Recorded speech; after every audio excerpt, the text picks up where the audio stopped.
And at the end there, Jose Feliciano, Light My Fire. And I'm going to have a guest on the air with me soon. And that's going to be fun. His name is Rasik Mohan.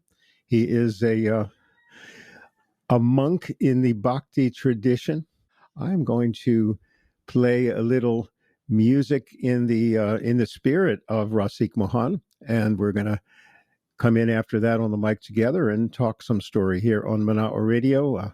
Thanks for joining me on the B Train. Thanks for being along for the ride.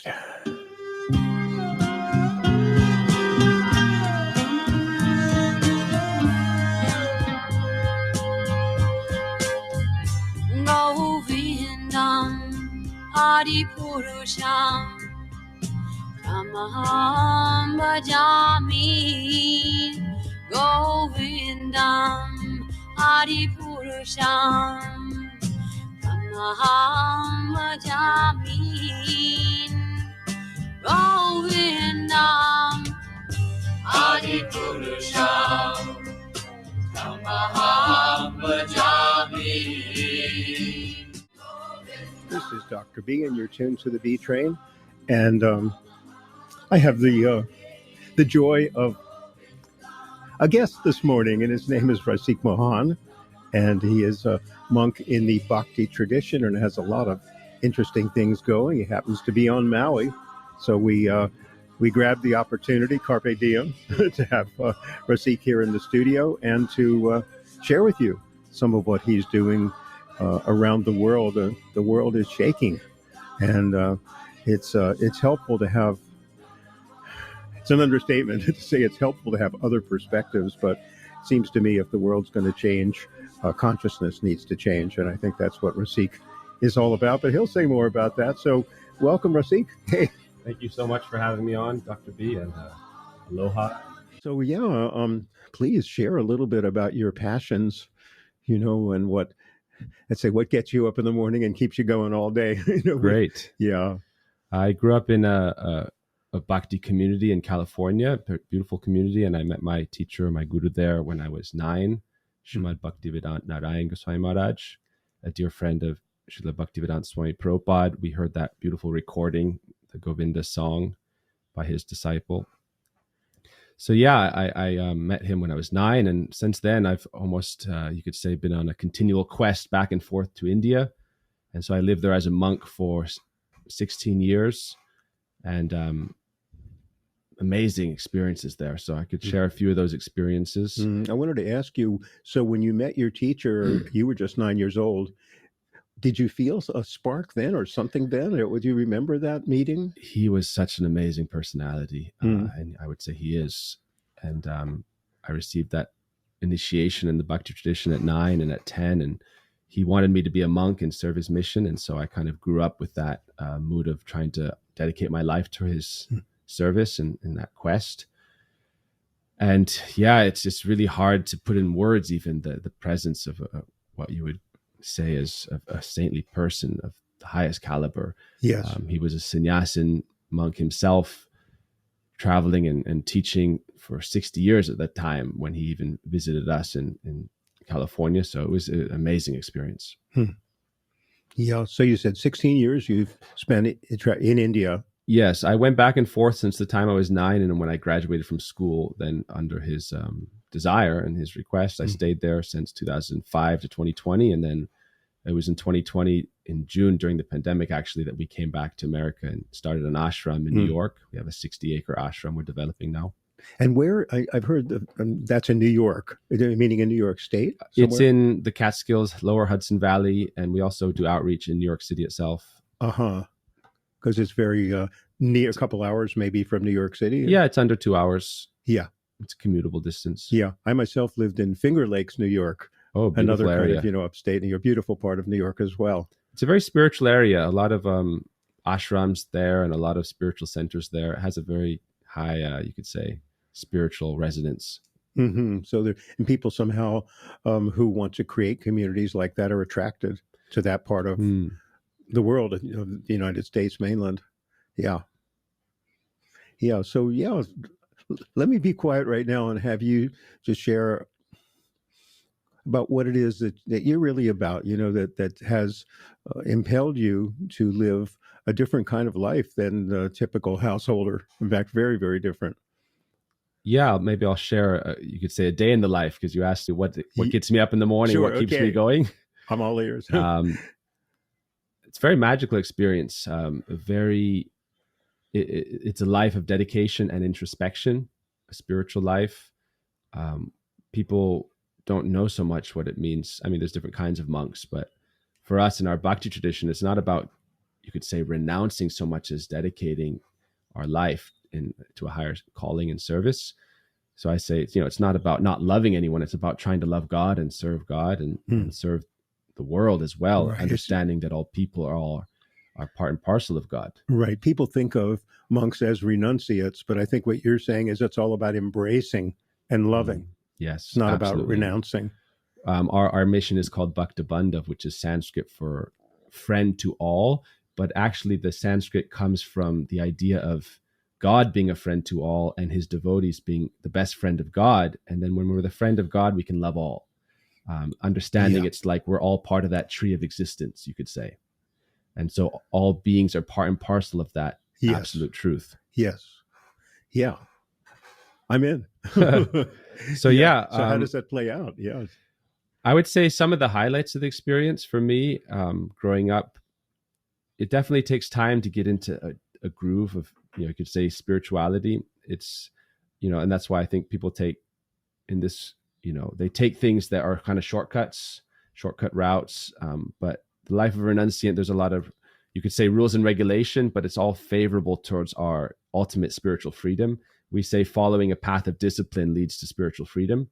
Yes. And so we discipline ourselves from certain things that are kind of like artificial stimulations. But really, it's like from the early morning hours, we are engaged in our meditative practice, our japa chanting. And some of the, amazing things are, we talk about what does it mean to be doing kirtan. And you heard that track, perhaps, if you were listening. For those who don't know what kirtan is, could you just Kirtan is like ecstatic song in prayer. And usually there's an element of dance.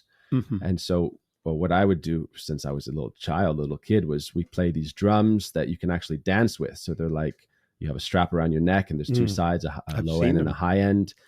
And especially meeting my guru and being with those who traveled with him, we would do week-long events quite regularly, as well as month-long pilgrimages in India since I was 9. And we would just do kirtan for hours and hours on end. And it was you just get lost in it, and you don't need any kind of external high. You just get high on the mantra and on the mood. The mood's really important as well. And you're dancing and drumming and moving with others. It's a very, it's the idea of divine harmony almost in action and dedication, because we're singing and dancing together in a beat and a rhythm together, and also with a calling, with a unified prayer, you could say. Yes. It is a form of prayer. Definitely. What you're speaking of, very much so. So you're praying through movement, song, drumming, community, and giving yourself fully to the moment. We talk about kirtan as like the world church almost. It's completely universal, but it also, we say, because my mood is extremely non-sectarian, but we also say being non-sectarian doesn't mean you don't belong to anything. It means you belong to something, like you're part of that tree of existence, but you also embrace all of existence and see the divine in all beings. But you also have a particular relationship. So when we do kirtan, we call out specifically to the divine in the form of Radha Krishna, the masculine and feminine divinity. Yeah. And it's when you chant and you do this meditative practice, offering in prayer to them, you develop a relationship with them, and you can almost transform your life and go into a much higher, you could say, frequency, and ultimately a spiritual transcendental experience. Yes.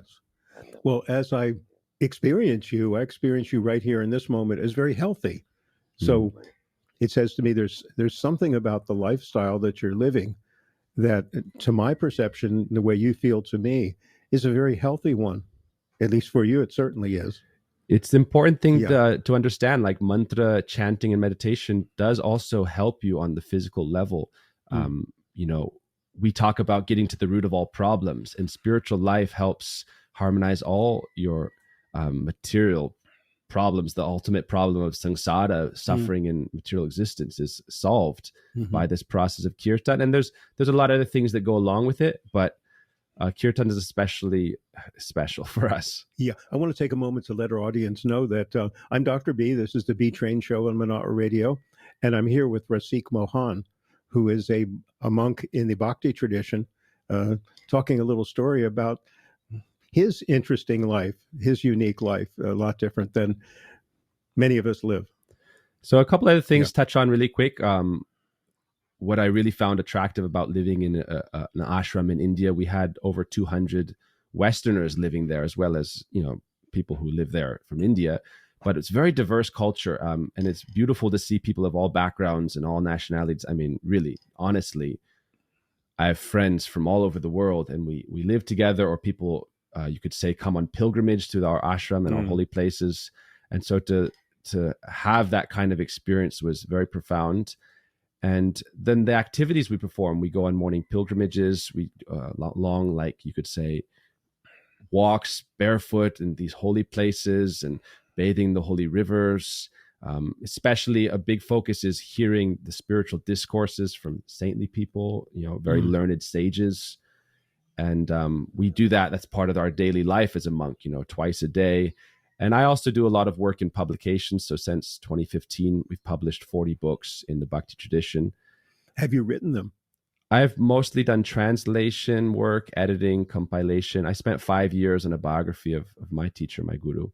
But that's a big highlight. And then, there's so many things you do in the life. People think, oh, you're a monk. What do? You just sit and do nothing. But actually, it's a very, very engaged life in service. So I'm getting, we're getting some specific ideas. But I imagine that there are people in our audience right now who are concerned about the state of the world and are wondering, what can I do? How can I be to give into the world something that can be part of, let's say, to use an old cliche, part of the solution rather than part of the problem?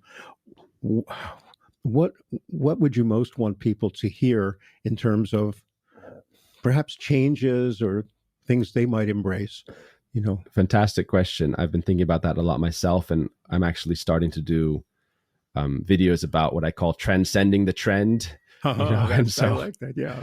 Transcending the trend. I think that's important. And part of what we do is, helping, it sounds like a cliche, but it's important, being the change. And so if we can increase our consciousness, improve our consciousness, and also by kirtan and mantra chanting, it reduces anxiety. It helps with stress.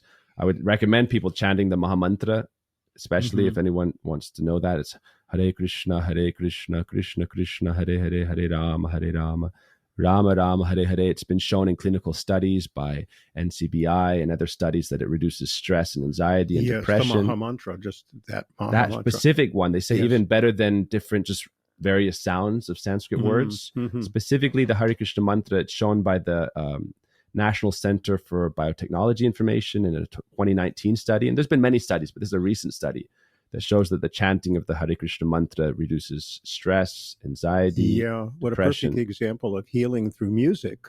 Yes. Because that's one of the, categories, you might say, that we aim to embrace here, is how can music be healing? How can we choose to play, each of us who come in here, music that's good for people to hear? Absolutely. That works for the good. No, absolutely. Our guru would say music, it's like stones throwing in the pond of the world, and it has ripples so it goes beyond just especially with a radio station. You see that. Absolutely. Yes. So putting out good sound vibration actually helps. And there's studies with water and showing how music affects water. Yes. So, yes. It definitely, you can see how it has physical effects as well as, you could say, spiritual effects. Absolutely. So chant, this one specific practical recommendation would be for people to chant, also listen to this kind of music. You listen to it, play it, chant it. Too unfamiliar, perhaps. But there's so many songs we sing. We have a songbook with 1,000 songs. And so we do so many Sanskrit Vedic stutis and verses, but particularly in this age, the Maha Mantra is recommended for freeing the mind. Mantrayati mantra. It frees the mind of all your entanglements, and it ultimately gives you a state of, helps you enter into a state of bliss, which is your real nature of your being. We say Mhm. Amritasya Putra, we're children of bliss. Yeah. That's Sanskrit. So it helps us reach that state of Yes. bliss, Yes. And the it's bliss something. state. Yes, a bliss state. Yeah, exactly. And I've had some tastes of that, so I resonate with what you're speaking of.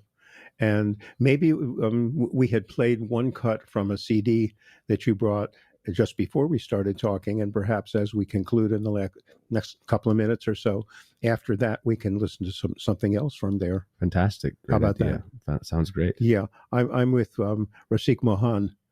He and I've never met before. We're just meeting like this, talking story about what matters in life. Well, I'm very grateful to have a chance to meet with you and be here on your beautiful station. And yeah, if anyone, I think what we're trying to do in New York now is give an opportunity for people who might not be able to go to India to still have that ashram experience in the West. Our understanding is it's not particularly India; it's a worldwide tradition. It's not just to one place. Yes. And so we have an ashram there where people can visit, where people can stay and immerse themselves in the culture. How can people find out about that if they want to learn more? Is there a website or a way to? We're developing.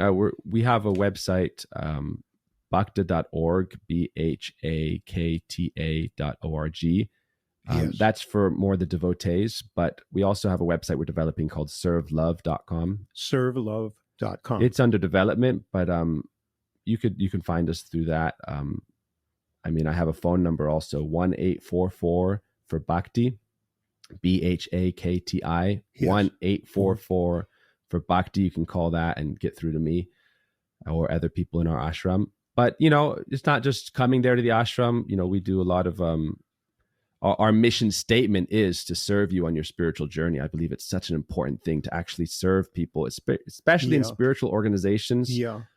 Spiritual organization is not meant to get money or do these things. It's to help people. It's about service, and it's, in a sense, volunteerism. When I think of what you're saying in terms of, say, the radio station, we who come in here, we aim to give service in a good way. We don't aim only to entertain, though that's part of giving good service. That's part of helping people, of course. But we're volunteers, and there's a joy in seva. There's a joy in volunteerism. That's why we call it serve love. Yes. That idea of service and love being almost two of the highest things you could aspire for. Yes. And live in the present. Yes. Not just something we look towards achieving, but right now, every day, every moment, we can take a choice to serve and to love others. Yes. Beautiful. Yeah. So that's something. Yeah. I'm underlining that as I listen to you. Yes. There are ways every day without even planning them to help someone, to serve someone, to help someone across the street, to have kind words. Little things to make such big difference. Little things make such a big difference. To make eye contact with heart. Definitely. Yes. Such a big thing. Yeah. And to see everyone as having some divine spark within them, and therefore to honor all. Yeah. Such an important principle. And so for us, I really identify with that mood of serving people in their spiritual journey, helping them, not looking for material reward from them, just genuinely caring for people. What it means to be a real shepherd, not a wolf trying to, enjoy the flock, but to actually serve people genuinely with their best interest at heart. I get it. It's really about service, about seva. Yeah. Yeah. So thank you, Rasik. Thank you so much, Doctor. We played some of the first track on this CD. Is there another one we might finish? You can just jump to the next one. The next one. Sure. We'll get a number 2. It's a great album. This album is produced by George Harrison, and the Beatles. They would just do kirtan for hours on end as well. Yes. So it just shows the power of kirtan. It sure does, because their music was informed, infused by those experiences, those, you could say, bhakti experiences that all the Beatles had. It's wonderful. I'm very, very happy to have you come in, Rasik. I know you have an interview also on Akaku, on Akaku television, I think at noon today. 12:30. I don't think it's airing live, but it'll be released. On demand. I think so. Well, no, they're going to live stream it. I don't know exactly when. Yeah, maybe once it's recorded, then it will be played at certain times. Yeah, they'll put some footage in there. And Great. Well, this is wonderful. Thank you so much, Doctor. Yeah, thanks for hanging out here with me. It's been a real pleasure. Opportunity to meet. Thanks for coming to Maui. Namaste. And here's some more of this beautiful, healthy music. Yes. May everyone have a really great day. I just hope the best for all of you. Thank you. Hey, aloha. Mahalo nui. Mahalo.